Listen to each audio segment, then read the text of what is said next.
I think in a previous life, we're really good friends. We're around the same age. We have similar interests: pro wrestling, football, soccer.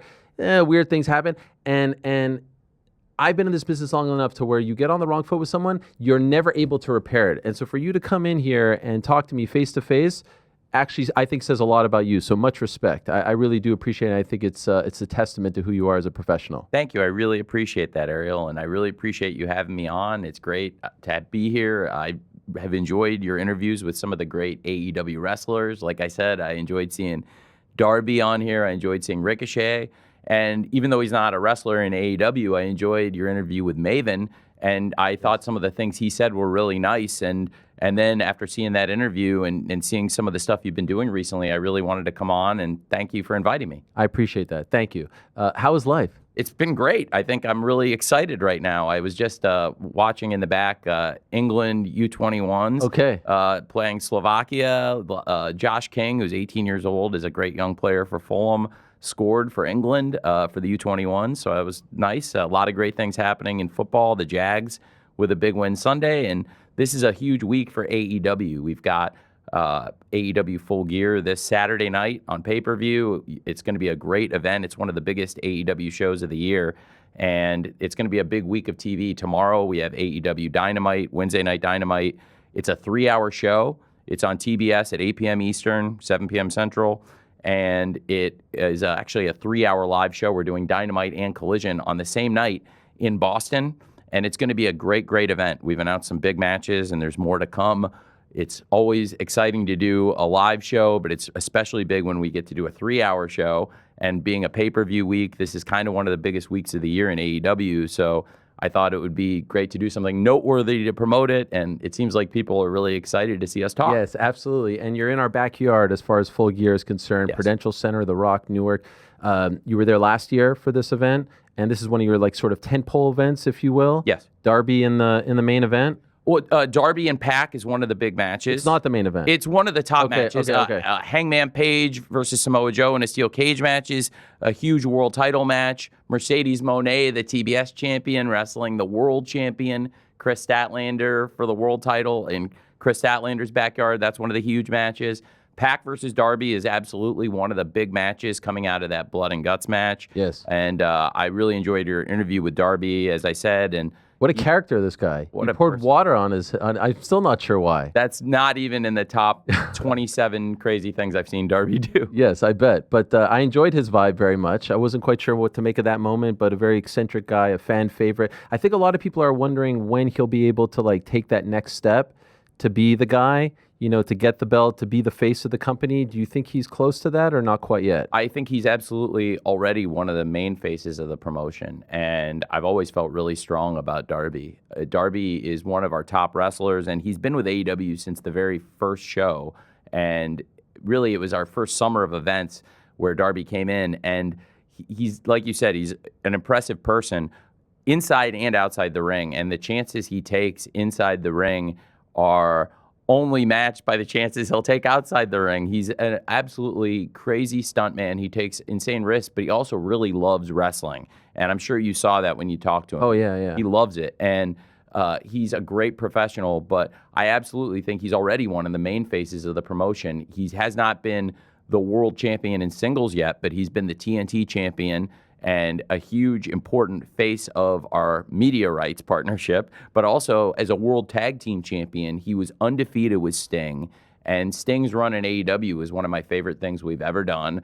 I grew up as a huge Sting fan. If I had to guess, I bet you grew up as a Sting fan. I enjoyed him. He wasn't my favorite. That man was my favorite. That man right there, yeah. Bret the Hitman Hart, was my favorite. Bret Hart was one of my favorite wrestlers too, and I was a huge fan of both of them. Sting is one of my all-time favorites. And to be able to have Sting come and say, I want to keep wrestling and I want to come to AEW and I'll do kind of whatever you want. And he never said, I want to go undefeated or have that run. He never asked for something like that. And he didn't know Darby well yet either. And I introduced them, and it was this pair. They clicked so well in the ring, but they've become best friends out of the ring too. Wow.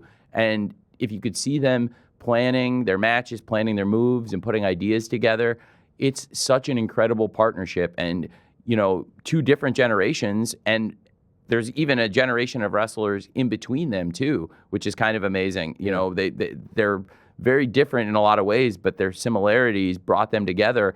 And it's a bond that exists outside the ring, but obviously Sting and Darby in the ring were a great team for us. So Darby has been, to me, already a face of the promotion, and he would be a great world champion too. I really believe that as well.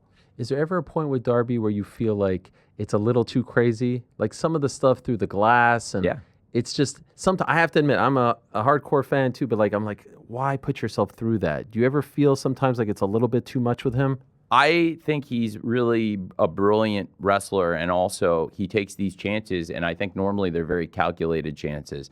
The one that I thought was too far, and I would say this to him, and I have said this to him 100 times, what I'm saying to you is, in Sting's last match with the glass in Greensboro, off the ladder through the glass, that was so much, and that was the one where I thought maybe it was too much, and it wasn't exactly the way it was described. It was pretty brutal, and that was the one after where I said, I think you're so brilliant about these chances, but this is the first time ever where I thought probably it was too much. But it was also the greatest night in the history of the promotion, and he took a huge risk, and it worked out, and they won the match, and Sting and Darby finished as an undefeated team, and Sting retired undefeated in AEW as a World Tag Team Champion. It's my personal favorite night ever of all the wrestling we've ever done, and Darby was such a huge part of that, but that was a big risk to take for sure.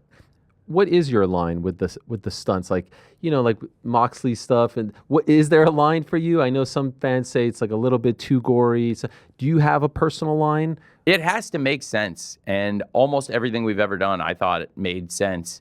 And the things that, if there were ever a few that didn't work out, I thought, well, that probably didn't make sense to begin with. And that's why over the years, I think we've really refined the process. But we have such great wrestlers that 99.9% of the time, I always think everything they do is awesome, and I agree with the choices they make. But sometimes there's stuff that seems like it's pushing it, and absolutely the chances that the wrestlers take on pay-per-views or a big night like Blood and Guts, they sacrifice and they do so much, and that's what makes pro wrestling so great, is you have wrestlers that are willing to sacrifice their bodies for the fans with no off-season, 52 weeks a year, and then push it even further under these kinds of circumstances. So everybody on the AEW Blood and Guts show in particular, I thought, really set a great example of that. And also, thankfully, everybody's come out of it okay. It has a potential to be a career-ending match with its hard-hitting situation, but thankfully everybody's good. It's so interesting because I was going through I was watching an old video of you and Forbes. They did a feature on you back in like 2022 or 2021, and you say like, I'm the CEO, I'm the founder, I'm the book. You go through everything, and that's a lot for one person if they don't have the Jaguars gig, and if they don't have the Fulham job, and everything else that you're doing as well. And so now, as far as AEW is concerned, the day before our trip, I was sitting at his grave, and I said out loud, I need a sign from you. I need a sign that's undeniable. That undeniable sign is exactly what he gave us. Wow. Sounds like it's out of Laura Lynn's book, really. Wow. Hello, it's my pleasure to be with you on the Oprah podcast. I know you all have a lot of demands on your time, so I am truly grateful that you chose to spend some of this time here with me. And my hope is that these conversations that we're having can serve to move you, to inspire you, or connect you to an idea you may be hearing about for the first time, or one that you've thought about and went, oh, yes, had an aha, something that could enhance your life. I know so many people struggle after experiencing the loss of somebody you love. And one of the hardest things to bear or to accept is not being able to talk to them anymore. We often hear friends say, maybe you've said yourself, I wish I could have had just one more conversation with my mother or my sister or my husband, whoever has passed. So just one more so I could tell them what I didn't while they were here. Well, my guest today believes that we actually all have that opportunity, and that we all have the capability to hear from our loved ones who have passed on. Now, I have always felt, believed, and there's a knowingness inside of me that is assured that when you lose a loved one, that means you have an angel watching out, or a spirit guide, whatever you choose to name it, it doesn't matter, on the other side. That everybody who passes is still there for you in some way. I've always felt that and have sensed that in my own life. And with me here in the Tea House is a psychic medium and author of 2 New York Times bestsellers. The Light Between Us is one of them, and the other is Signs. Many of you have read both of those books. And she is now out with her newest book. It's called Guided, The Secret Path to an Illuminated Life. Welcome, Laura Lynn Jackson. Thank you so much for having me here. I'm so honored to be in the light of you. Well, thank you for that. Saying that, I love that phrase. I'll be using it now. I think that there is a path to an illuminated life, and that most people are shut down to it. So we're going to be taking some questions from... You're still the head booker. Is it just you? Are you the judge and jury, or is there a committee? And if so, there's always questions, I think, as to like who's in the committee. So could you tell us like what is the sort of state of the booking process right now? Well, I put the shows together, and this year I feel like I've been especially hands-on at every episode about every aspect of every segment in a way that I was in Daily's place in the pandemic. And at the beginning of the year, I kind of said, since the last year's holidays, that I was going to step back and look at it for a moment like I did 5 years earlier. And Christmas 2019, I had said, there's a couple things that I knew might not work, and I did them against my best judgment. So why would I ever do that? Don't ever do that. And it's like a diet. You do your best to stick to it. Nobody's perfect, but every once in a while I still might do something against my better judgment. But I kind of told myself, stop doing things against your better judgment. So even in January, and it was the same exact thing too, where in January 2020, there were 1 or 2 things where I said, why did I do that? I said I wasn't going to do that, but then kind of caught myself, and I did that again this year. And I really felt like it's been a lot like the shows like I would have put together in the pandemic, where I come in with more of an outline of everything I want to do, but I also like hearing everyone's ideas and I utilize them. So I feel like we have a really good group of people. It's evolving and changing, and the one consistent thing is there's one person that's at all the shows, and it's me. And that's the thing, is there's not any other one person that goes to every show. Okay. There's 104 Dynamites and Collisions, because now that there's Dynamite and Collision, there's 2 shows a week. Wednesday nights, Dynamite on TBS, and now HBO Max as well. Saturday nights, Collision on TNT, also on HBO Max, like this Saturday, but it's on an hour earlier for the tailgate brawl.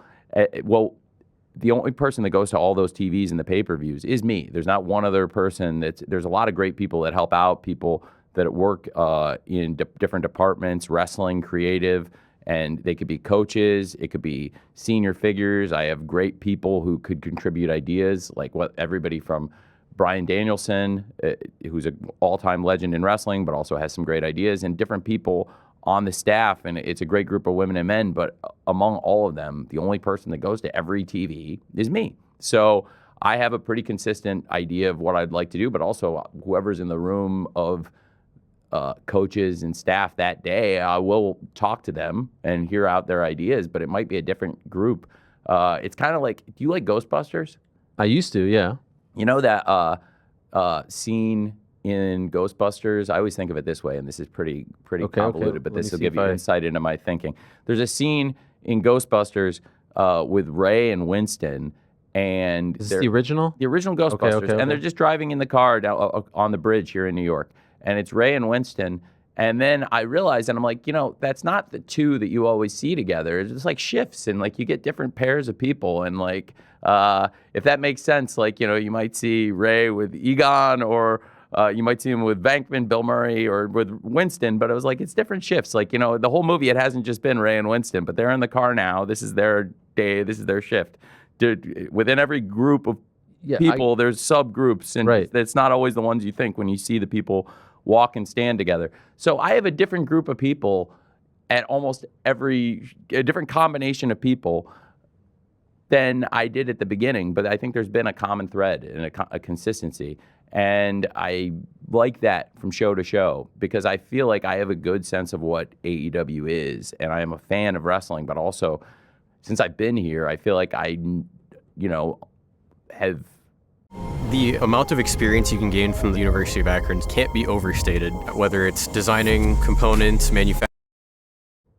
Through the years, followed the fans. I like to stay in touch with the fans and hear what they like and don't like about the show. And I feel like 2025 in particular, I think we've done a really good job of listening to the fans and putting on a really good show, and I would say that start to finish so far, we're in November, I think as far as doing the TV every week and the pay-per-views, this is my favorite year of shows, personally. Okay. And everybody, it's cool thing about wrestling is it's all opinions.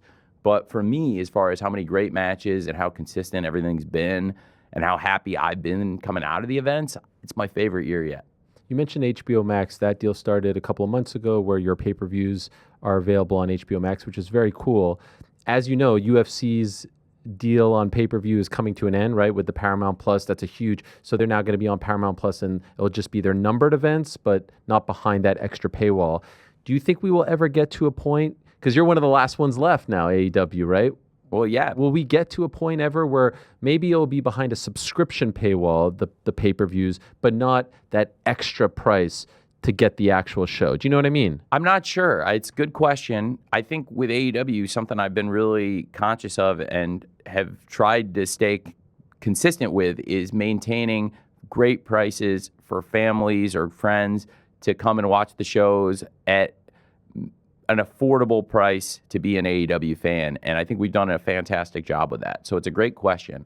Now, the pay-per-view price for AEW has been consistent from day one. It's the same price it's always been to order the pay-per-views. What is it? It's on cable and satellite, it's $49.99, and now you can get the events, lots of outlets that we've added over the years for that price for $49.99. Amazon Prime, YouTube, a lot of great places that are great partners, but our media partnership that really drives the engine that is AEW and Warner Brothers Discovery. Okay. And so we're on TBS every Wednesday, we're on TNT every Saturday, but also now this year, and I talked about how it's been this awesome year, a key thing that really felt like a switch that got flipped even more than usual to start the season, so-called, in AEW this new year.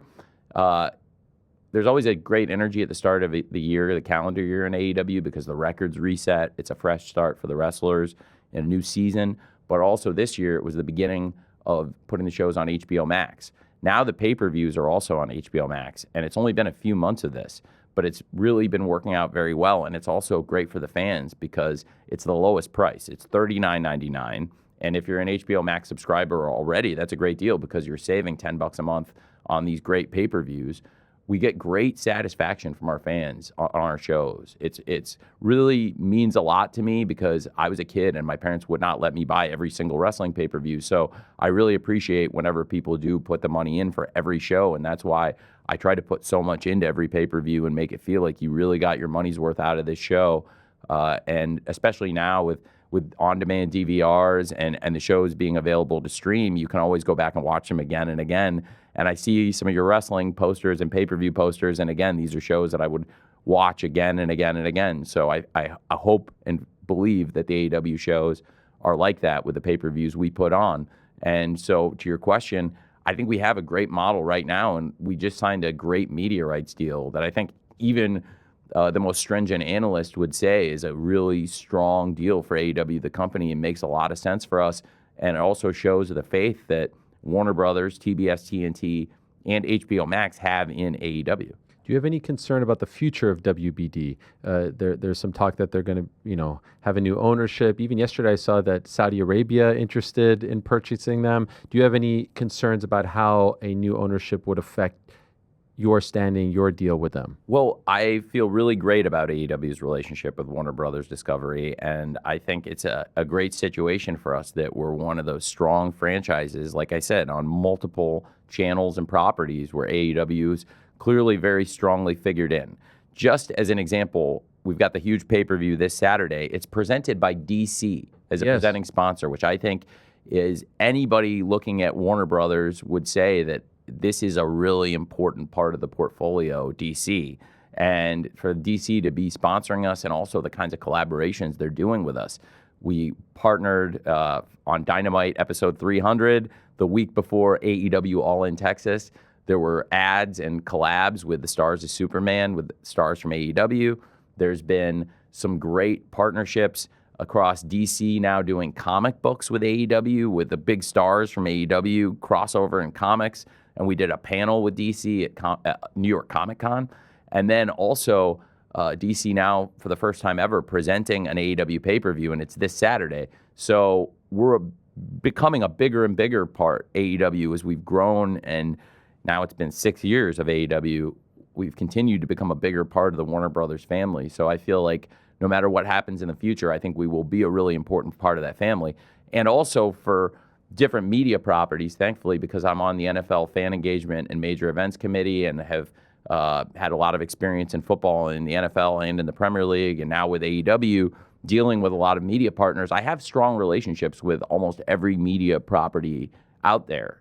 You know, thankfully, the NFL is and continues to be the strongest media and sports organization, in my opinion, in the world. Yes. And the NFL is in a really strong position, and we deal with a lot of these great partnerships. My dad is basically any committee I'm not on, my dad's on, and he's involved in probably about half of the NFL committees, and there's very few and far between that he's not involved in some way, whether it's business ventures and all the different finances and every aspect of the league practically he's involved in. So he's really, really built such an amazing thing, and I'm so lucky to be in the position I'm in, but also I've learned so much from him. And I have to say that, you know, he's built these great relationships, and now with AEW, I built a lot of relationships, and between the two of us, we've engaged with almost every media property and have great relationships. So I think that's going to continue. But most importantly, for AEW, we've got a great relationship with Warner Brothers Discovery and the leadership right now, and that has put us in this great position for AEW. I was thinking of this earlier today. I do believe off the top of my head, the only major combat sports entity right now that does not have any sort of business relationship with Saudi Arabia. UFC does, WWE of course does, in boxing, Matchroom, Queensberry, Top Rank, Golden Boy, they all do. I think you're the only one. Is there any particular reason for that? Style and substance in the GMC Sierra. Or get I can't speak to that. I'm not sure. I didn't realize that. But it's interesting. And no, I think AEW, we've got great partnerships. We work with probably some of the same media partners you do. But no, I'm not sure why that would be. But just a coincidence. I guess it would. Okay. Yeah, but it's interesting. I never thought of it like that till you said it. Okay. You know, something that I was really curious about, and I hadn't really heard you asked about this, so would love to hear your thoughts. It is very clear to me as an outsider that when you're putting on a big show, WWE tries to counter-program it.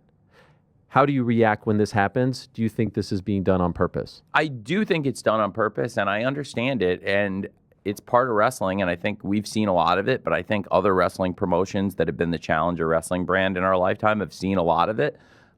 Jim Crockett Promotions, which was the forerunner to WCW, saw a lot of this, and Jim Crockett Promotions ended up having to sell the company to Ted Turner, who then made a great run. It took a while.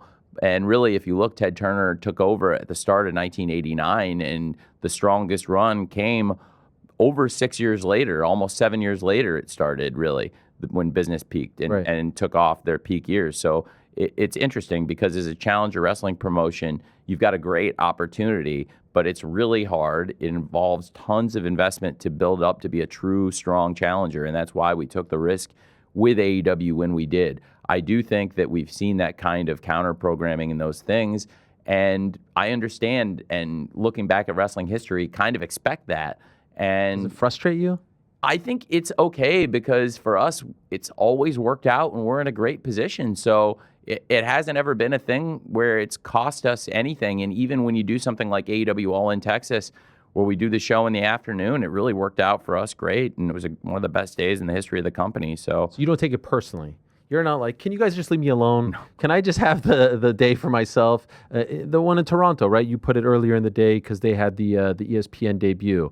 And so, you'd have to be an idiot to not think that this is being done on purpose. UFC used to do this with their competition back in the day. And so I was just curious how you react internally to this. Well, it's very interesting. I think that it's something that is a part of the wrestling business, and I definitely don't take it personally. I think it's no more personal to me than it was towards Jim Crockett, or even maybe less so than it was with Ted Turner, or similar amounts as with Ted Turner. But definitely, I think all of us have seen that kind of counter programming and could speak to that. And certainly with AEW, I'm very proud that we continue to really run strong and be that great challenger brand in pro wrestling.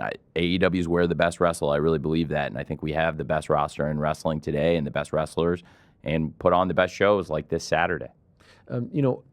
My impression, I look at a lot of things, I listen to a lot of things. I feel like there's a lot of these like YouTube pundits, especially like the old timers, so to speak, and I hope they don't take offense to this, but the guys who have been there, done that, who feel like it seems to me like they have an axe to grind with you.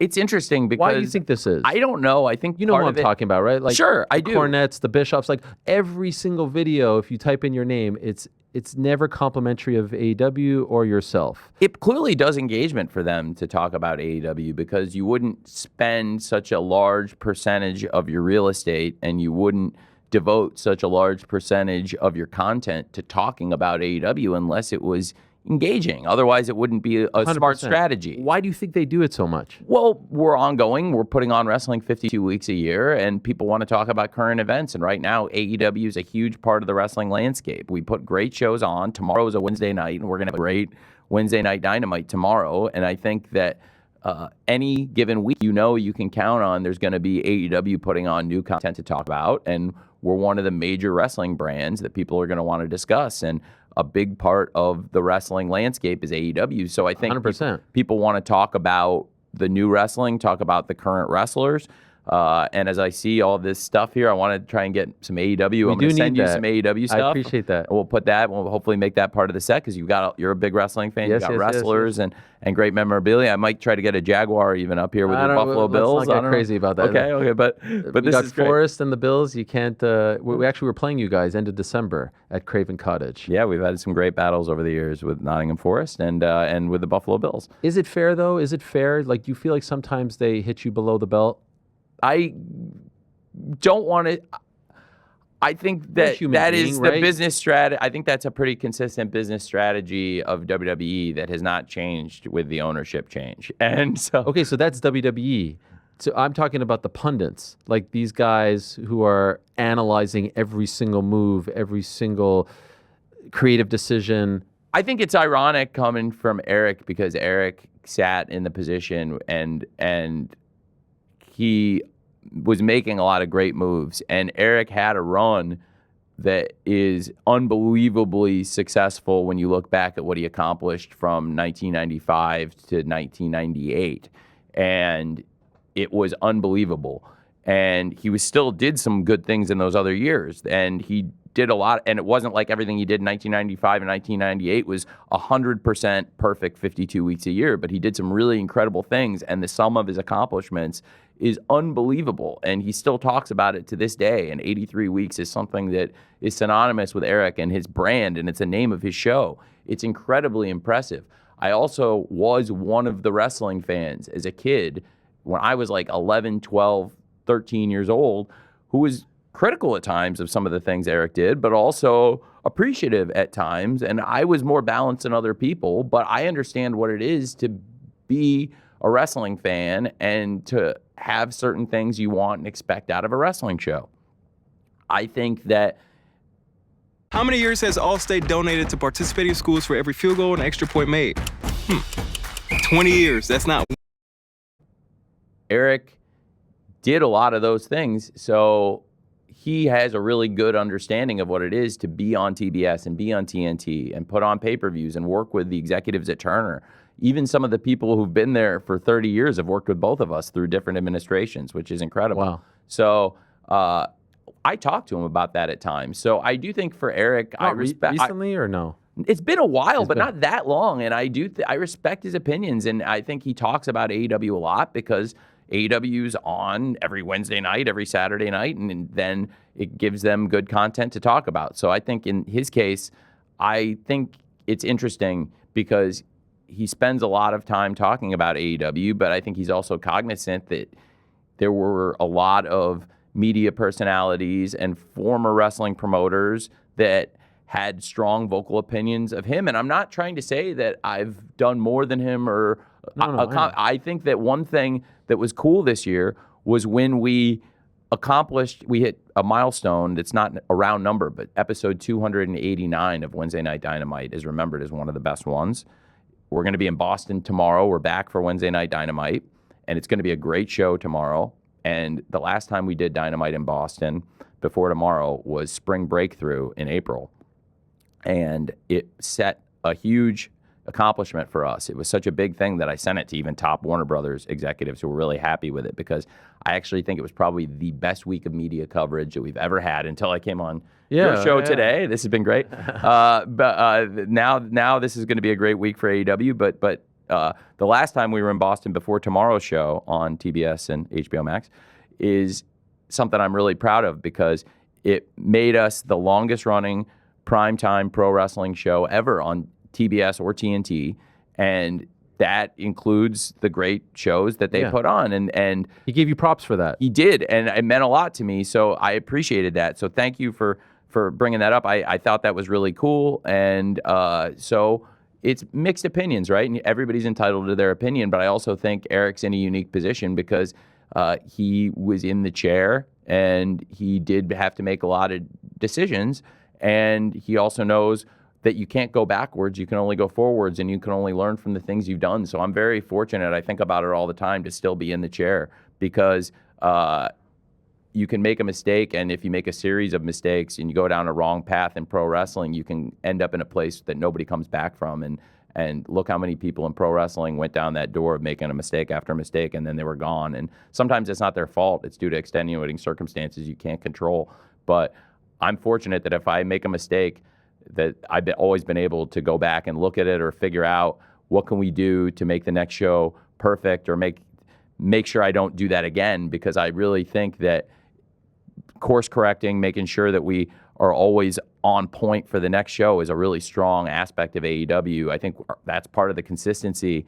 And, you know, on the one hand, I could say I've only been a wrestling promoter for 6.5 years, and I've only been booking and producing wrestling shows for 6.5 years. On the other hand, that's one of the longest runs anybody's ever had. Sure. So I've been fortunate to learn a lot of things, and I'm fortunate that tomorrow I get to do another one, and Saturday I get to do another pay-per-view, and I'm never ungrateful for that. I'm always very grateful to the fans who watch the shows that we're still in this position. Speaking of the fans, there's always a lot of talk about ratings, about attendance. Honest assessment of where you're at right now from a ratings perspective and attendance perspective. Thank you for that. I'm very excited. We're coming off of an awesome event this past week and awesome ratings. We had a great week.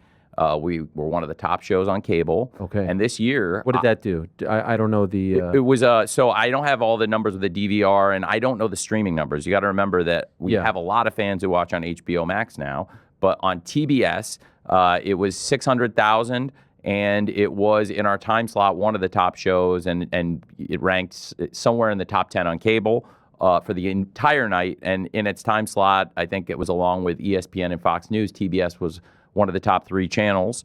And it was also, to me, if you add in what I would believe we have on our streaming audience, more people watching than last year's Blood and Guts. And our audience this year, our cable... Do you know what the streaming numbers are? No, I don't have them. They don't tell you? No, I don't have them. Okay. And I honestly don't know how many people would have watched, but knowing that it was our most watched show in months on TBS, I would expect it was probably our most watched show in months on streaming. From what I've seen in sports, we don't get every streaming number from every game with all the data, but I do know from the NFL that there's a healthy and growing audience that watches the events on streaming. So I think that TBS is still our kind of bread and butter on Wednesdays and TNT on Saturdays, but I think that's a growing part of the audience, especially in the younger demographics. What's been really exciting for us is at the beginning of the year, I was thinking that there was a possibility, okay, we have this audience at the end of 2024. I was here in New York for the holiday shows. We're coming back again to do Christmas Collision and Dynamite on 34th Street around the holidays. Yes, Hammerstein, right? At Hammerstein. Yes. They were great events last year, and they really set the stage to come in and have this great year we're having now. And, you know, looking at it back then, I was thinking, okay, well, the new year's about to start. This is uncharted territory. We've never done the simulcast. We've never done Dynamite live on Wednesday. It's still on TBS, but now we're also going to have people watching on HBO Max. Collision's still going to be on TNT, but we'll have people watching on HBO Max. My thought is we're going to have some new viewers that have never watched before coming on HBO Max. We're also possibly going to have some cord cutters that have been away from cable coming back to AEW on HBO Max. But I was prepared for a possibility that there could be some erosion or cannibalization of the cable audience, which did not happen. It came out the other way.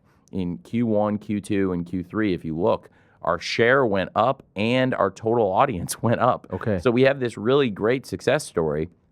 Now, it's interesting because we don't get the same kind of numbers. In Q4, there's been this big change in the Nielsen system. Yes. Which is why it was great to see this huge number we did last week for us, because it was like, well, that's the best number we've done since the change. And so clearly there was a great response to it. But also Collision the previous Saturday had done the best number it had done since the change in this system. So we're seeing good response, and we've really closed the gap. It's kind of like in the pandemic. If you look at where AEW is as a percentage of the WWE shows, this is really one of our strongest runs.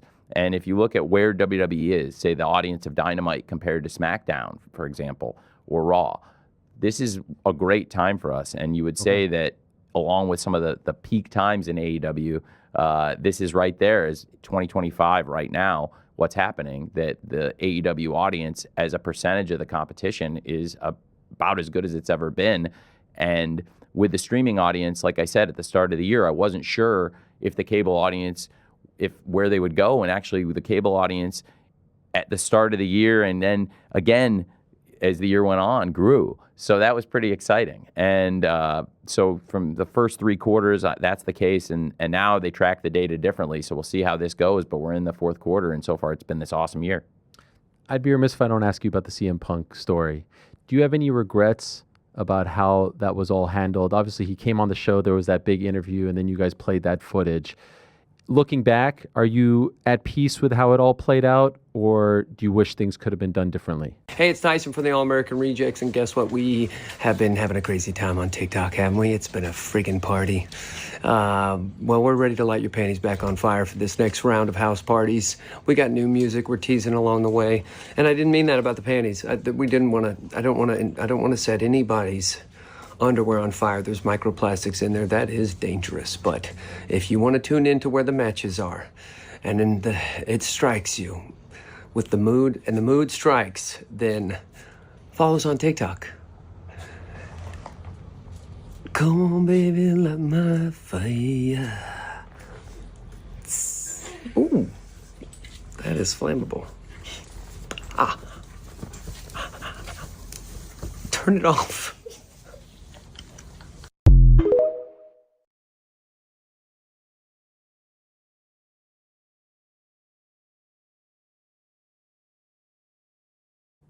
Well, there were so many things. So like the playing the footage. Did you think that was the best move in response? Because it felt like that was in response to the interview. To your interview. That's what it felt like. It's interesting because I do think that I didn't necessarily agree with the description of how it all happened. So that was your way of showing this is our side. Not necessarily. And by the way, I really think you're a great interviewer, and I very much appreciate it because we've had a very, very good interview, and I think I've been very good to answer all the questions you have. so far. And now you've got me where I'm enjoying talking to you so much. You've really got me hooked in. So I want to answer your questions, even the challenging ones.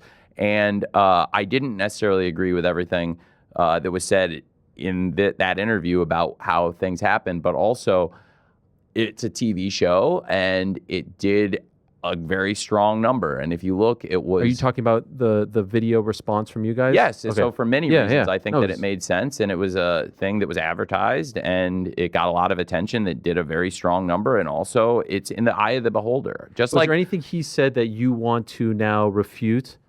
I think the tape spoke for itself, and I think that I didn't agree with how it happened, and obviously was a major part of why things were no longer able to continue with us, even though I would have liked to have been able to. And it's clear that I wanted to reconcile and do those things. And you wish that maybe like by him leaving and then showing up on WWE like 2 months later, that was a huge boost, right?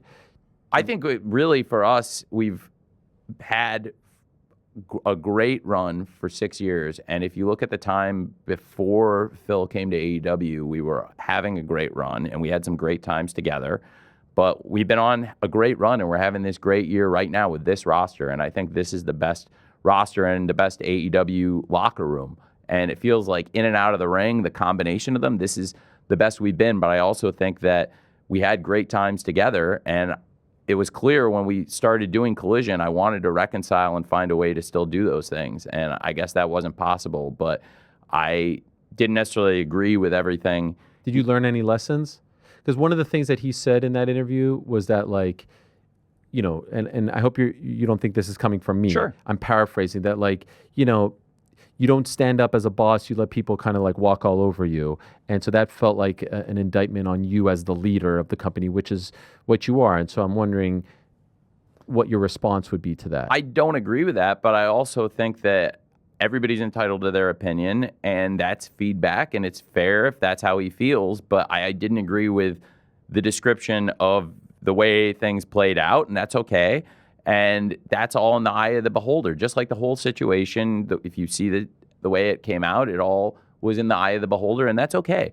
I think AEW is doing really well right now, and I'm really happy with what the people on the shows are doing. And it wasn't the first time that he and I disagreed about something, and it may not ever be the last, and that's okay. But I had tried to reconcile, and I wanted to find a way for everybody to be able to work together, and that didn't work, and that's okay. And it seems like everybody's happier and doing better right now. I know in AEW right now, everybody's really happy, and it feels like this is the best the locker room's been since the Jacksonville lockdown days. And we had over a year of shows. And I said at the beginning of the year, I wanted to bring that mentality to every show for everybody, that either how I put it together or the way we all interact or the way we all just sit down and are straight with each other and don't let the distance grow, because in Jacksonville, it felt like the locker room was super, super tight. And then we became nomads again and we went on the road, and it wasn't like that. And this year it really has been. And it feels like this is probably the closest it's been since the beginning of AEW. And then we took that spirit of the very beginning of AEW and became even more tight-knit, living in a bubble together, doing shows in a bubble together through the pandemic and putting on shows every week together, never stopping the shows. And that's how I got close to the UFC and Dana White, because... Are you guys still close? Yeah, we are. You still talk? Yeah. Okay, that's great. We do. And I talked to Dana still, and I saw him recently. We sat together at a football game. We are both... friends of Dan Lambert, and we both sat together at the Miami Hurricanes game. That's right. I went to watch a game with James Gladstone, the GM of the Jaguars, and Tony Baselli, who's legend, Hall of Fame NFL player, and executive vice president of the Jaguars, and the three of us went to the Miami game, and Dan invited us, and we were sitting with Dana. That's amazing. It was great. I love to hear that. It was great. Unfortunately, we're rounding third here because I think you're very busy. No, I'll stay. You'll stay? You need. Okay. Whatever you need. This is such a rare opportunity to speak to you. You're the guy at AEW, and there was a lot of questions that came in about the status of certain big names in the company. So can I ask you about a few people in the company? You know, there was the story with Andrade who showed up, and then he was taken off TV, and the reports were a cease and desist, that he wasn't able to be on. Can you clear this up? What happened? Okay, so so far I've answered every question. You have, yes. And you've done a great job. I'm batting 1,000. This has been a 180 from the last one. Well, I appreciate that. Nothing frustrating today. I appreciate that, and we're doing a great job, and I want to try to keep it going. Yes. I think the world of Andrade. I had a great experience with him, and he left on the best of terms. This is back in the day. This was the original time. Yeah. And now, when he said he was free and made his one-night appearance, I was thrilled to see him again. And anytime he's free and whenever that is, he is absolutely always welcome in AEW. Did he misrepresent his status? I can't speak to that. Fair enough. But I really, and it's the first time I've said that to you, but I do appreciate that. And it is an interesting situation that I am going to keep an eye on, but I absolutely think the world of Andrade El Idolo. What's the state of Chris Jericho's relationship with the company? Chris Jericho is somebody who's in AEW and has been with us from the very beginning. He's been away from us for a bit, but he's since April, right? His last appearance was in April. Yeah, and he's somebody that's had, even this year, great matches with Bandito, somebody that's been a world champion for us and was really, at the very beginning of AEW, absolutely as key and instrumental as any individual in the launch of AEW. And I love Chris personally and professionally. I just reached out and wished him a happy birthday recently. I'm very excited about everything Chris has done in AEW, and he continues to be with us. And, he's always Is he going to be back? I can't speak to that, but I love having Chris in AEW, and he's always welcome. The door's always open for Chris to come in. What is the reason for his departure for now? During the Black Friday super sale at Furniture Row, the more you buy, the more you save. Save $100 on every $1,000 you spend and watch the savings add up. Check out special purchases while they last. Plus 60 months, no interest. The Black Friday super sale on now at Furniture Row. Touch can mean so many things, even for people with moderate to severe eczema.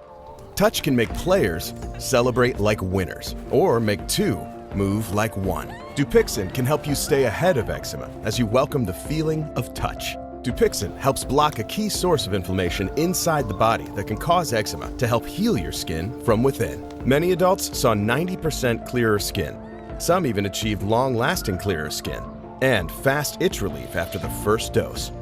Severe allergic reactions, including skin reactions, can occur. Get help right away for face, mouth, tongue, or throat swelling, wheezing, or trouble breathing. Tell your doctor of new or worsening eye problems like eye pain or vision changes, skin symptoms, joint aches and pain, or a parasitic infection. Don't change or stop other treatments without talking to your doctor. Dupixent, the #1 prescribed biologic by dermatologists and allergists, helps you feel the heal.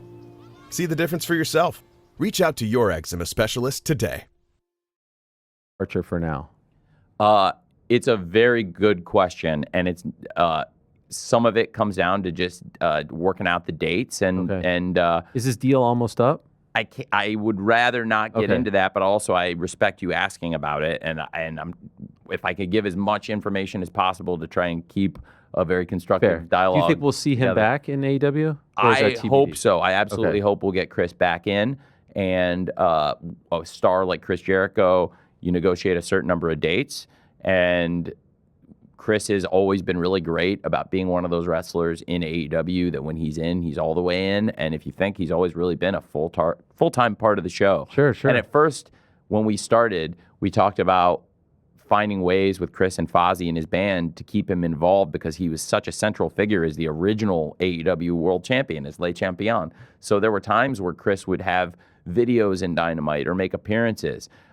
Even when he offered Jon Moxley my dad's car, that was actually my dad's car, to join the Inner Circle in Jacksonville, Chris was actually on his way to the Tokyo Dome, and we had filmed that over the holidays, knowing Chris was going to be going to Japan. So he filmed this video that we played for Mox to watch after the Mox versus Trent match in Jacksonville on New Year's Day. And then Mox himself then left for Japan right after that. But it was Jericho was wrestling Tanahashi and got over early to do media. And that was on the Tokyo Dome in 2020. And it's amazing to think now here we are almost 6 years later. And Chris has been a huge part of AEW from the very beginning. And we started out early like, okay, how can we find ways to, keep Chris involved if he needed a week or two off. And then pretty soon Chris was just here every week and wanted to be here every week. And we love having him. So if we can work out all the dates and all the things, I would always love for him to be here. But he's one of my favorite wrestlers, and certainly he's as instrumental to the launch of AEW as anybody. What's up with Britt Baker? Britt Baker is somebody that I love and respect, who's also been in AEW from the very beginning, and she had been away at times for health reasons, and she had some injuries, and I'm just looking for the right time with Britt, and I've had really good talks with Britt, who I really, really like. I think Britt's a great person in and out of the ring. She's so impressive to have somebody that went to medical school, earned their degree, is practiced, and also has wrestled at a high level and juggled all these things. I think it's really impressive, and as somebody who juggles a lot of jobs and a lot of work, I respect Britt's work ethic a lot. she's also a great wrestler. So I would love to have Britt back in AEW, and Britt is going to be back, I really believe, in AEW, and I hope soon. But it's going to be the right situation for her and everybody involved, and I want to make sure she's 100%, and that's important to me. And I really care about the health and well-being of all the wrestlers. And in Britt's case, I think she can come in and still be a huge part of AEW, and I expect she will. Did WWE ever ask to use Adam Copeland as part of the John Cena retirement tour? No. Is his deal up at any point to where he could be used? I mean, I never say never in wrestling, because I would imagine they could always extend that date past the end of the year. But no, Adam's going to be here with us through the year, and he's really a huge part of AEW. Because they're bringing, like yesterday, they brought back Dolph Ziggler and some other, Matt Cardona came back last week, and so there was this big push for him to be the last one. But obviously, he's under contract with you. I was wondering if there was ever a conversation about that. Adam Copeland is a huge part of AEW, and I have so much respect for him, and I really, really like Adam a lot, and I'm glad to have him here. And he's away filming, but he's with us, and he's going to stay with us. MJF, when do you think he'll be back? I expect Max to be back, hopefully very soon. Okay. Max is somebody who has been a huge part of why this has been a great year, and even though he hasn't been available every single week, I think he's done some really great things in and out of the ring this year. And if you look at what Max accomplished with Happy Gilmore 2, he's had some amazing matches. Yeah, it was awesome. It was awesome. And it was really one of the marquee performances to where I can go into almost any office in Hollywood or any entertainment office, and people have seen the movie and know Max's role, even if they don't watch wrestling, which speaks to how successful that movie was, how big of a role that was for him, and how great of a job Max is doing as a crossover star. But he's also wrestled at such a high level. And if you look at his matches, first of all, I want to spend some time talking about how great, because I mentioned him at the very beginning when we were running down the Full Gear card, but I haven't gotten to talk a lot about somebody who's been a huge part of the success of AEW this year, Hangman Page. Yes. I briefly mentioned this Saturday, Hangman Page versus Samoa Joe in the steel cage match. I could also talk a lot about Samoa Joe and how huge a part of AEW Samoa Joe is. But MJF and Hangman had a great match at Revolution. They had a great match at Forbidden Door. Their rivalry was outstanding, and MJF also had great matches with Mark Briscoe, and was involved in a Casino Gauntlet match at AEW All in Texas, and some great matches in addition to this starring role in Happy Gilmore 2 that was really good promotion for him and for AEW. This is great. Everything's very transparent. I appreciate it. I'm having a lot of fun. I hope you are as well. I'm just firing away names, so I hope you don't mind it. No, this is good. I'm not trying to be confrontational or anything with this. What happened with Ric Flair last week? Ric I Flair. saw him post a thing apologizing for having to leave and not, he was advertised, right? So he was at the show. He was at there, the show. So for anybody who bought a ticket and thought they were going to see Ric Flair come out, he did come out. Ric Flair, he tore his rotator cuff. The AEW doctors had looked at him because he had a fall and torn his rotator cuff. He's a little bit older now, but he's still in great shape. You see videos of Ric Flair lifting weights and working out, and he pushes himself really hard. He's still a good athlete. He's still a great athlete. He's deadlifting 500 pounds and doing these crazy workouts. And Rick had a fall, and he came in and he had an injury, and the doctors he had torn rotator cuff, and he said, I really feel terrible. And I said, Rick, I don't think you should be going out and doing anything in the ring or even getting into the ring. I think maybe you and I just go out at the start of the show. And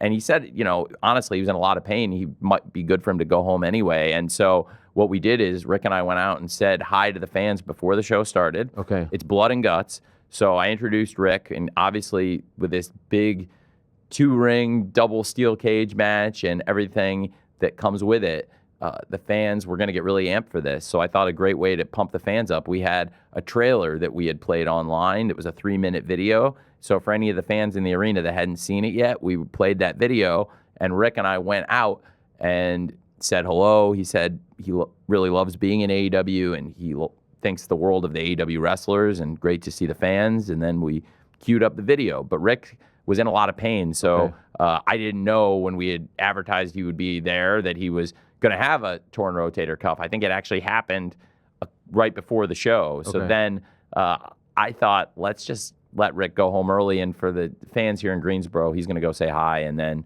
in the event, he really was not in any shape physically to go out there with a rotator cuff. And he also took the sling off to go out there. Okay. But he was in a sling, and he didn't want to go out in the sling, so we just went out and said hi, and then he put it back on. What happened with Miro? Confidence is not a mindset.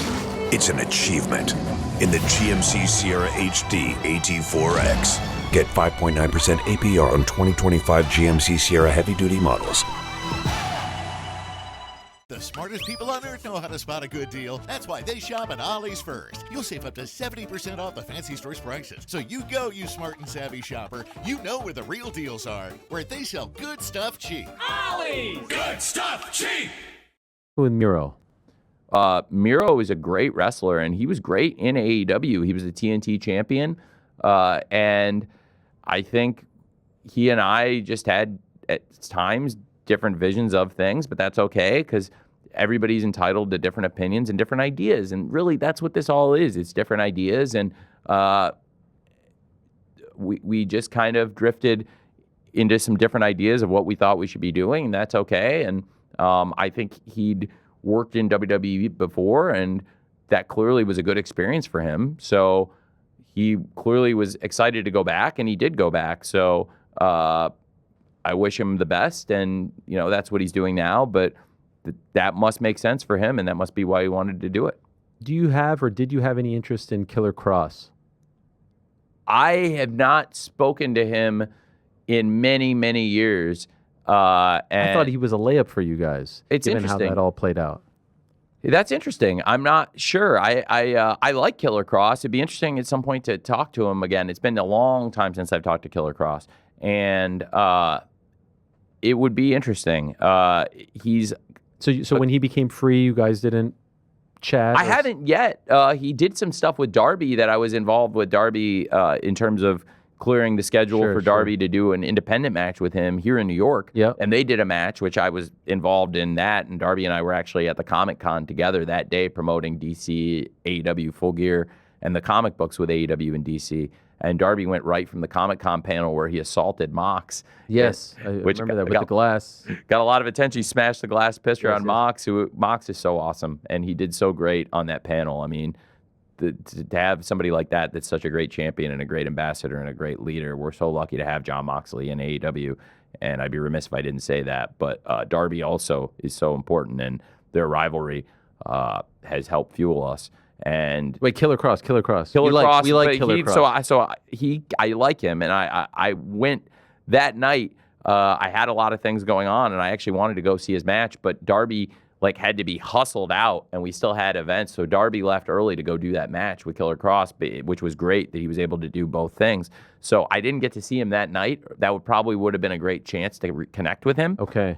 We make this happen? Yeah, he's great. I think he's tremendous. He's him and Scarlett are a great duo. I think they've got a great thing, and they were red hot towards the end, were they not? Were you surprised that WWE didn't sign him? It's interesting. I mean, you never know what's going on with different wrestlers and different wrestling organizations, so I can't speak to that, but I think he is very talented, and Darby said he had a great experience with him, so it would definitely be worth reconnecting. I mean, we get so deep in our foxholes and thinking about the different things we're doing, and sometimes I get so laser focused on one thing, as you can see, that I think about those things, but at some point, he's definitely a great name to think about. Okay, I'll ask you one more name. Will Ospreay. When do we see him again? What's up with him? Boy, I love Will Ospreay.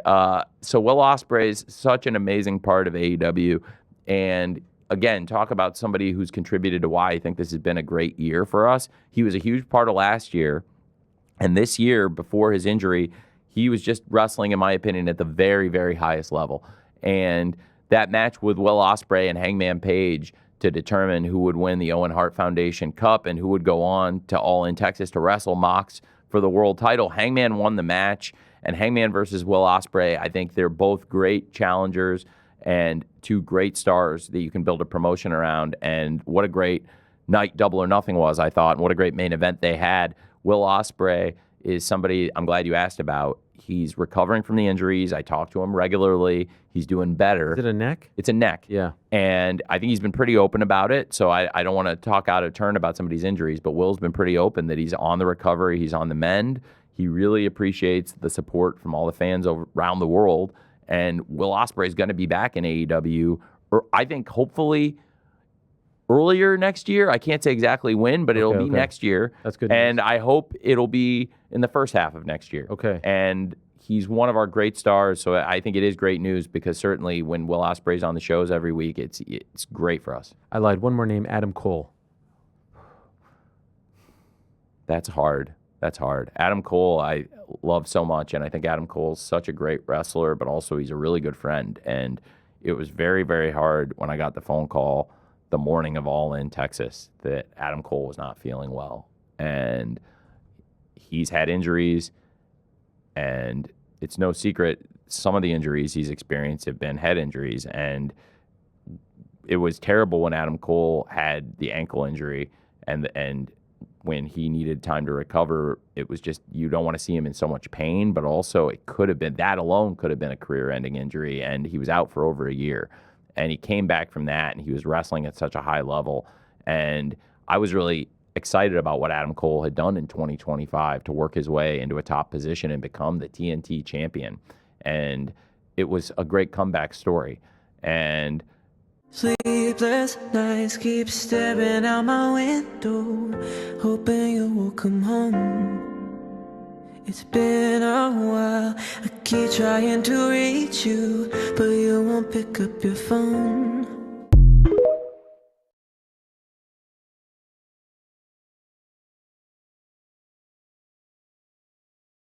What's your favorite app at the moment? Definitely TikTok. I check it every day. What's your favorite app at the moment?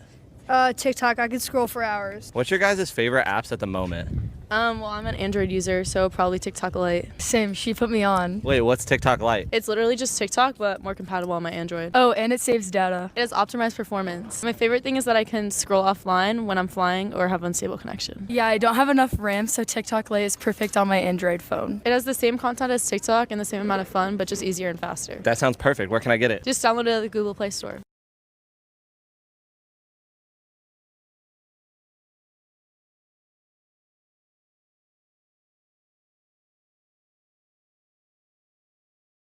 I'm just glad that he was able to tell us when he didn't feel good about wrestling anymore. And do you think he's done?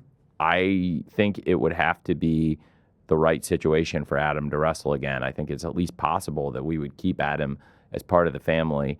But I want to get to where he feels good about traveling and doing things every week again. But I've been open with him that when he's ready, there's always a role in AEW for him. He had been a commentator at times, and he's been one of the hosts of the shows.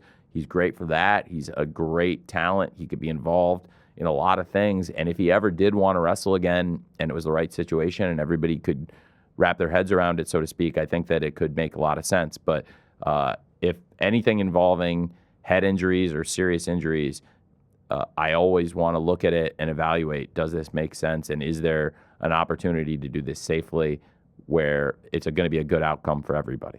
What is AEW Shockwave? Well, it's just an idea. I file lots of different names and ideas of shows and things like that. And that was a name that I actually at the time did not know anybody else had used. And I had a really... You know why I love that word, Shockwave? You know what it reminds me of? Pride FC back in the day. You know, Pride was the dominant, they were the WCW to the UFC's UFC or WWE, and they were the number one, and they had a show called Pride Shockwave. And so when I heard that you trademarked Shockwave, it brought back all these nostalgic feelings from the old MMA in Japan.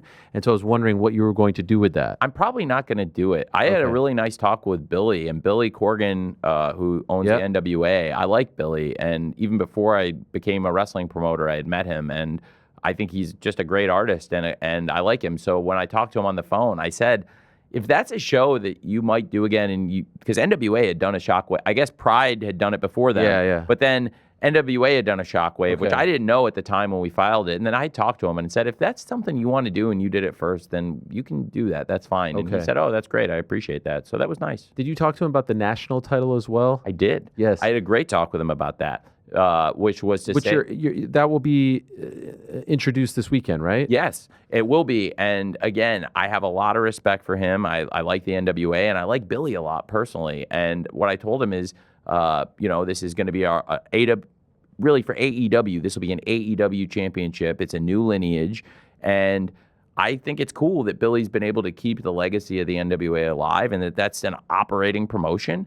And this is an AEW championship. So a lot of wrestling organizations have been on TBS over the years. And AEW now, I'm really, like I said, very proud. Dynamite were on for over 6 years now. And one of the companies that goes back and has a history also going back in the 1980s would be the NWA through the territories and the promotions who operated through Jim Crockett Promotions. And when Jim Crockett Promotions and Georgia came together, because Georgia Championship Wrestling is another one of these promotions, and then the companies that existed after that. And the national title, it's a different national title, but there hasn't been anybody that was the national champion on TBS since 1986. Wow. So this will be a new national title, a new lineage, as Billy and I were talking about. But we had a really nice talk, and I enjoyed talking to him about it. And I told him, there are things we do that are tributes to the history in wrestling, but in this case, this is a new title with a new legacy, and he gave me his blessing for it, and it was a nice talk. And it's good when the promoters can reach out and just connect about things. So the Shockwave, if they're going to do a show called that, and I said, if you've done it before me, that's yours. But I also didn't know that Pride had done it. Oh, yeah. That's cool. I thought it was a tip of the cap to those days, but I guess, okay, we'll keep it on ice. I don't know 1% of what you do about MMA. It's all good. I'm not like a super expert. I'm a fan and I like it, but I'm not like the big expert who knows everything about MMA. No, you are that guy in wrestling. And that's your thing. But you like both, and you're an expert on both. But it's cool. Like I've gone with Mox to UFC, and he knows everything. Oh, and yeah. We sat in the front row, and he knew everybody and told me everything, and the backgrounds of the fighters and who trains with who. There's a lot of similarities between MMA and wrestling with the storylines, the good guys, the bad guys. It's just not as overt, but it's all right there, and everything is copied, and now they're under the same umbrella. I promise I'll let you go in a moment, but this has been a lot of fun. I hope you've enjoyed it as much as I have as well. Ring of Honor and a TV deal for them. What's interesting, and I don't know if you've noticed this, but WWE has a deal with Netflix, with CW, with USA, with ESPN. Is there any real estate left for Ring of Honor?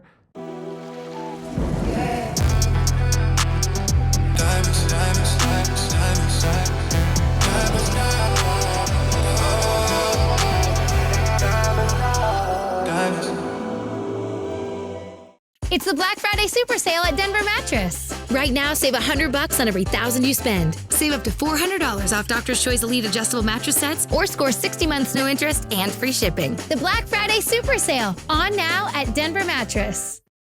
Yeah, absolutely. And at times there have been opportunities to do things for Ring of Honor, but I think they have to make sense. We did this insanely awesome, great media rights deal that's so good for AEW, and I'm so happy because I think we deliver really great value, and it gets great value for us, which is the perfect media rights deal. We have the perfect partner with Warner Brothers Discovery, and we did this deal where it set up Dynamite, Collision, and the pay-per-views. And is there room for Ring of Honor? I absolutely believe so. And there's been good conversations with us and them.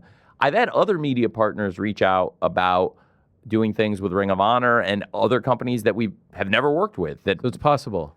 Yeah, but I think it has to make sense for everybody. And also, the most important relationship for AEW is always going to be Warner Brothers Discovery, between myself and David Zasloff and the leadership there. So anything I do, I want to make sense for everybody. So I have actually rebuffed other offers at times from outside, and if we do it, I would love to do something with Warner Brothers Discovery, but again, it has to be a deal that makes sense for everybody, and it doesn't necessarily have to be exactly as big as the AEW deal, but it's still got to be pretty good. And it's got to make sense for everyone. So we've never been able to find the sweet spot, so I think it's perfect to do what we've been doing, to focus on the sweet spot we have right now with AEW and Warner Brothers Discovery. And then for Ring of Honor, we have a nice service. We've been having a really good year with Ring of Honor, and people that watch the shows would attest to that, because there's been a really good support. And I think there's been a sentiment this year, more than in the other years that I've owned the promotion, more than any year since the first year when there was no TV, when it was just pay-per-views, and everyone was like, wow, this was like just 3 awesome pay-per-views this first year. People loved that. And then people thought maybe there was the first year, I think, if people loved the 3 shows. You have to say so much of it comes down to when you have the Briscoes FTR trilogy across the 3 shows. That's a big chunk of it. But there were so many other great moments, including the arrival of Samoa Joe at the end of the very first show. And he's such an important figure, including to this day, to right now in AEW. And Those shows people love, but there was no TV.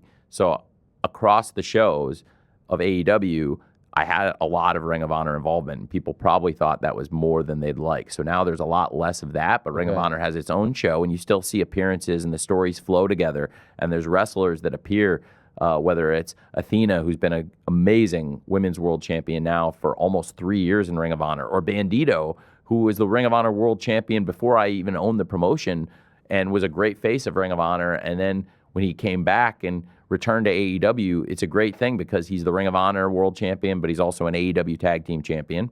We have these people that are involved in the AEW shows. Now Mercedes Moné is the interim Ring of Honor TV champion, and she'll be wrestling this weekend. Well, she'll be wrestling tomorrow to settle the Ring of Honor title before her match this weekend. That's the kind of schedule Mercedes wrestles. We have Dynamite in Boston tomorrow. It's a 3-hour Dynamite and Collision. So on that show tomorrow, on the 3-hour special, Mercedes is going to wrestle Red Velvet, who is the Ring of Honor TV champion. There's the poster right there. And she's been out injured. There's going to be this great tag team match we see, Timeless Toni Storm versus Mina Shirakawa. Timeless Toni Storm and Mina Shirakawa versus Alex Windsor and Riho in the quarterfinals of the tag team tournament. That's going to be a great tag team match as part of this 3-hour special. But you asked me about Ring of Honor. Mercedes actually beat Mina Shirakawa, who's in that match, to win the interim TV championship. Red Velvet, the Ring of Honor TV champion, has been out injured. She did some great things for us as the champion and continues to be a great champion, but she was out injured, and we've had a great partnership with CMLL, top Lucha Libre promotion. They've been around for over 92 years, and this year, our most watched event and one of the most successful AEW events ever was our first ever show in Mexico with them, AEW Grand Slam Mexico. Right. And we had an ROH Global Wars event that coincided with that. That was a great, great event. And we saw some of the top stars from Ring of Honor involved in the CMLL shows. And Red Velvet's done a great job representing AEW and ROH in Mexico. She got injured. She's back now. She's going to wrestle Mercedes to settle the ROH TV title tomorrow, and that's before Mercedes wrestles for the AEW World title this Saturday versus Chris Statlander. And like you, I'm a big Statlander fan, I think she's tremendous. I think a lot of the AEW fans who've been watching from the very beginning really like to see Chris Statlander succeeding and thriving as a world champion. And I think that Mercedes has got a huge match Saturday, but I think it's really commendable that she takes on this schedule, fights people all over the world, and she's got this big match in her hometown tomorrow versus Red Velvet. That will be a big Ring of Honor match on AEW TV, but there aren't that many huge ROH matches like that. We don't normally settle the championships on TV. This is a huge occasion for a match like this one, or weeks ago on Collision when Bandito wrestled Mascara Dorada. If there's a huge, huge match, maybe I'll put the Ring of Honor on AEW, but most of the Ring of Honor matches are focused on the Ring of Honor TV. And the fans who watch it have been saying that they think this is the best year of the Ring of Honor shows. The pay-per-views have really delivered, and just style and substance in the GMC Sierra. Or get this low-mileage lease on this Sierra Elevation for around $499 per month. These pizzas are built different, literally. Mix and match medium specialty pizzas for $9.99 each. Looking at Bandito's portfolio, some of the best matches in wrestling this year have been Bandito's Ring of Honor matches, whether it's Bandito versus Takeshita in Dallas, Bandito versus Hechicero in Philadelphia, his matches in Mexico versus Mascara Dorada, the match he just had a couple weeks ago versus Mascara Dorada, the rematch. It's amazing how you rifle off all this stuff. It's you live and breathe this. I do want to ask you about this. I had Matt and Jeff Hardy on in July, and I asked them, like, what do you make of this WWE TNA partnership? And Matt said to me, like, let's be honest, it's to hurt AEW. Do you view it that way as well? That's the way he put it. I really like Matt and Jeff a lot. I like Matt and Jeff a lot, and I loved working with them when they were in AEW, and I still love Matt and Jeff very much. And I don't think it was malicious. I don't think at all. But do you think that that's the impetus? I respect that opinion a lot. I think you agree with it. I think it's probably true, and I respect that Matt said it, honestly. Yeah. I think that's really cool. And I think Matt's a great guy. I think Jeff's a great guy. What do you make of that? The fact that they're so tight now. It's interesting. I think it's a very interesting collaboration, but I think Matt hit the nail on the head that it makes sense, and AEW is a very strong challenger brand, and it's not that unusual. Like, you take it as a compliment, yeah, perhaps. absolutely. Like, I remember when WCW was starting to do better, and Smoky Mountain Wrestling was running shows in Georgia, that Vince McMahon called up Jim Cornette and sent a bunch of the WWF wrestlers to Smoky Mountain Wrestling to help history repeating itself. compete with WCW. So I do think, like, when you have a strong challenger brand, it's not that unusual to see the WWF collaborate with another company. We saw that with Smoky Mountain there, and in Memphis, I think, did some of the same things to compete with WCW shows. So it's not that unusual. And again, I don't take it personally at all. It makes sense looking at the wrestling playbook of the WWF. When you saw that picture of Jade, Ricky, Cody, and I believe Punk in there, all with ties to your organization, how did that make you feel? I saw that, and I think AEW is having a great year. I think AEW is in a fantastic place. I think the roster right now is delivering great shows, and I'm really proud of what AEW is doing right now.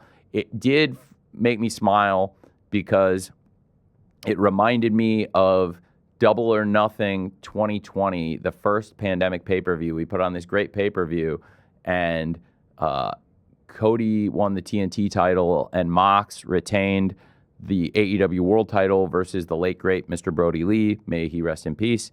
And after the show, Cody and Mox in the area of Daly's Place that is the kind of the one communal area. It's part of what brings everyone together so much in Daly's Place is like the Gorilla and the pre-tape space and the live interview space and the hallway. It's all one thing that connects the amphitheater itself. There's just a very small little backstage, and it's very tight, and it's talent viewing. It's everything, and that's why, like, when people are doing promos, there might be 6 rows of wrestlers sitting 5 feet from them behind the camera watching them do it, but it's just, we're all used to it. And after Double or Nothing 2020, Cody and Mox took a photo, and I thought it was interesting. It just shows how far in the mirror, but I remember the photo that Cody and Mox took, and in that moment, I think I took it on my phone. Wow. So when you see that, like, is there pride there? Do you feel like it's a shot at you? Do you feel like... I have relationships with all 4 of them, and they're very different. I could talk for 2 hours about each of the 4 of them and why I like them and why I thought they were great in AEW, and we could talk about all their matches, or I could talk about how much I like them all as people. But they're all not wrestling in AEW anymore. And but to be completely honest with you, I just thought that photo, and it made me think of Double or Nothing 2020 and being there in Jacksonville and taking that photo on my phone and remembering that night and thinking, man, it's crazy how 5.5 years have flown by. Okay, one more I'll ask you, and then I'll let you go. And thank you again for all this time. This has been a lot of fun. Thank you. There's some complaints about fans being priced out with the WWE events. Do you look at what they are charging? Do you look at things like WrestleMania going to Saudi, and there were some people saying like, hey, AEW should run a show that weekend for the American fans? Are you looking at these things that they're doing, and just like they're trying to clearly counter-program your stuff, do you try to counter their moves sometimes as well to, gain more fans and garner this relationship with the fan base? Like a lot of the things we're saying, I think there's a balance. I'm cognizant of what people are saying, and I'm cognizant of their pricing. I think the AEW pricing, which is lower, and WWE shows are more expensive for the fans than AEW, and when it comes to the ticketing and the pricing. Now, we have different models when it comes to the distribution. I think that what we do is very good, and it's been working for us. From the very beginning of AEW, whether it was on the beginning calls, like before we'd ever done a live event, talking about the original shows and saying before we'd ever done a Dynamite, being on the phone, and Cody was in some of these phone calls, and Matt and Nick and different people, and talking about how, hey, it's Tyson from the All-American Rejects, and guess what? We have been having a crazy time on TikTok, haven't we? It's been a freaking party. Well, we're ready to light your panties back on fire for this next round of house parties. We got new music we're teasing along the way, and I didn't mean that about the panties. I don't want to set anybody's underwear on fire. There's microplastics in there. That is dangerous. But if you want to tune in to where the matches are, and then it strikes you with the mood, and the mood strikes, then follow us on TikTok. Come on, baby, light my fire. Ooh, that is flammable. Turn it off.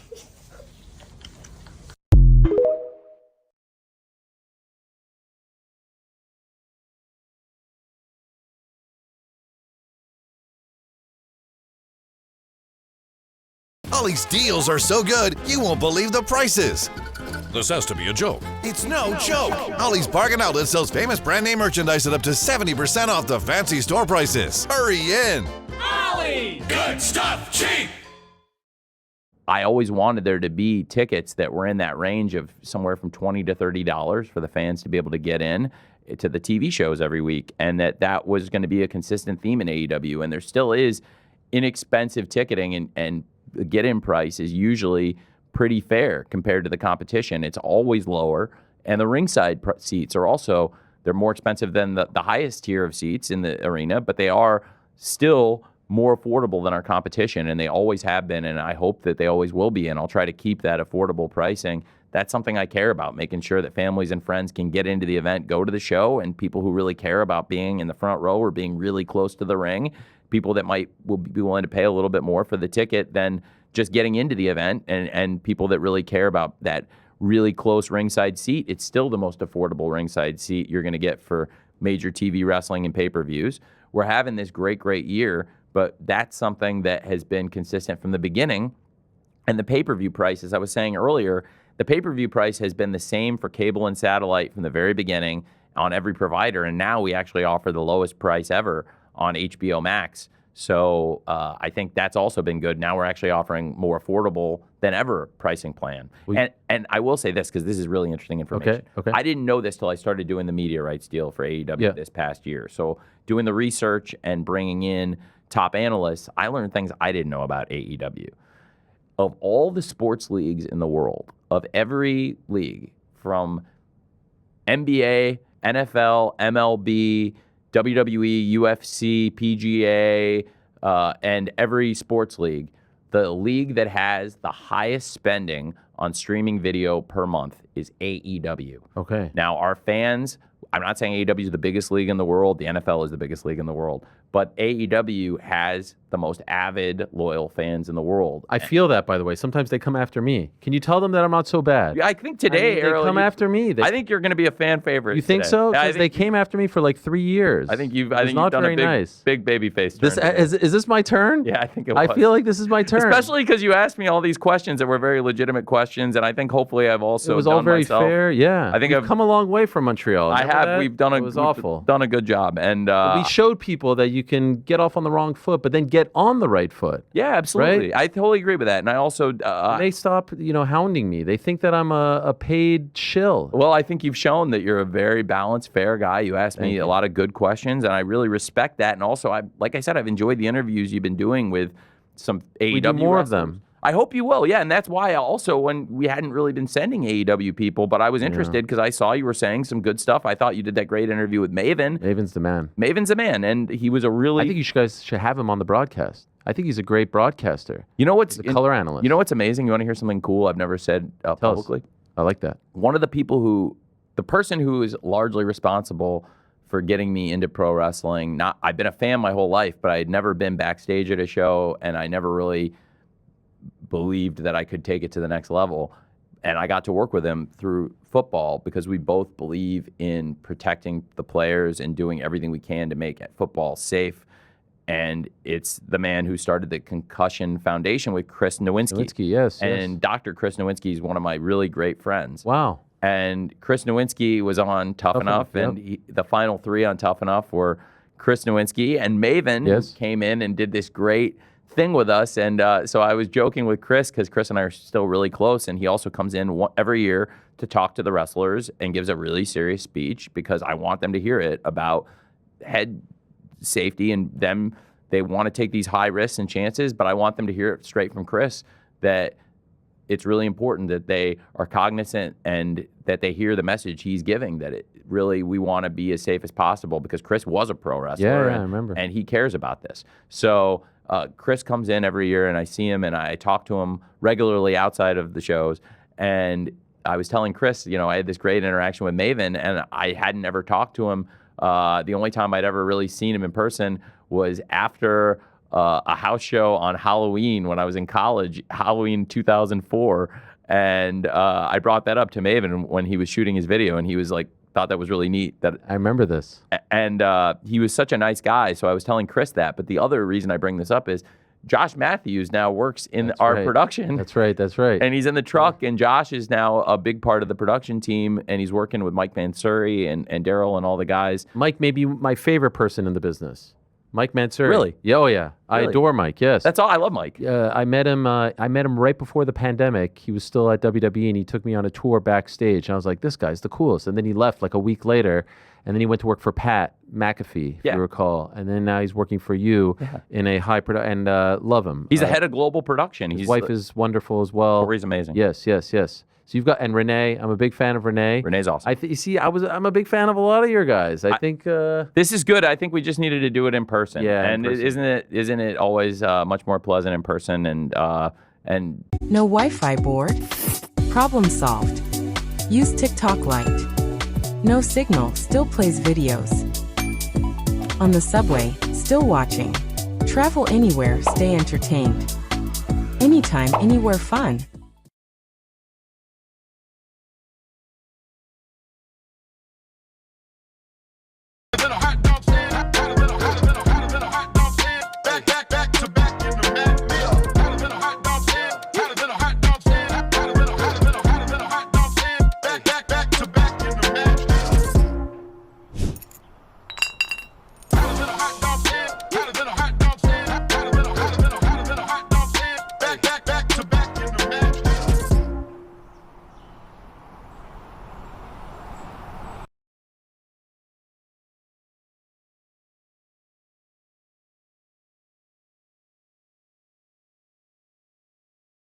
It's great talking to people on Zoom or on video chat, but it's really not the same. And this has been great, and I appreciate you giving me the chance. It's a big week for us with tomorrow being this huge episode, the Go Home Show, Wednesday Night Dynamite, and this being the big pay-per-view week, especially for such a big tentpole show. This is the 7th full year, and it's been with us from the very beginning. Look at this week you have. Look at that lineup here. This is something. It's going to be huge. We have Dynamite tomorrow night. 8 p.m. Eastern, 7 p.m. Central on TBS and HBO Max. And then Collision is on as part of this 3-hour block. So you got to watch tomorrow. It's a huge go-home block. It's Full Gear Week. Then the Countdown Show, which is all those awesome video packages. And you were just talking about Mike Mansouri. His team, Mike and the guys, they do a great job putting these countdown shows together. Mike, Phil, and all the gang, they do a great job. And that's the Countdown Show. So that's a block Wednesday night that sets up the pay-per-view, which is Saturday. And then on TNT and HBO Max, you got the Tailgate Brawl. On all the other platforms, there's a 0 hour that we put for all the Amazon and all the great providers. But live, you can watch the wrestling matches in the arena on TNT and on HBO Max, 7 p.m. Eastern Saturday. And it's live coast to coast. It's on at 4 p.m. Pacific on TNT. Or on HBO Max. It's like Collision, but an hour earlier than usual for Collision and live coast to coast. And it sets up the pay-per-view. And we saw on the last Tailgate Brawl, Ariel, that, when you have a great match in the ring, it could even continue from the Tailgate Brawl into the pay-per-view. Right. So Full Gear, you don't know what to expect. So you got to watch a Tailgate Brawl. And FTR versus Jet Speed was an awesome match on the Tailgate Brawl. And it continued into the pay-per-view. And it talk about a hot start. It was a hot way to start the pay-per-view. So I'm afraid to say goodbye because I think I'm going to have a lot of heat with your head of PR for keeping you on for so long. I think you won't. Your head of PR is going to kill me. I think actually he's out there. He's a brilliant guy. He's a very nice man, but I think he's going to say you kept him on for too long. But we were flowing. We were flowing, right? And I got to say, I think he's going to be very happy and to be honest, probably a little relieved how well this went. Okay, all right. As am I. Me too. Thank you so much, Tony. Really appreciate it. Good luck tomorrow. Good luck on Saturday. Looking forward to it very much. Continued success. Looking forward to the big shows. Actually, I have a list here. You've got, if you're in the New York area, December 20th and 21st, right here in New York City, Hammerstein Ballroom. Pre-sale actually begins today, I'm told. General sale on the 24th of November. Your last show of the year is December 27th. AEW World's End at the Now Arena in Hoffman Estates. A great venue. So all the best to you guys. Thank you. Much respect. We'll take a quick break, say goodbye to Tony. Be back with your questions. I'm sure there'll be a lot of them on the nose coming up right after this.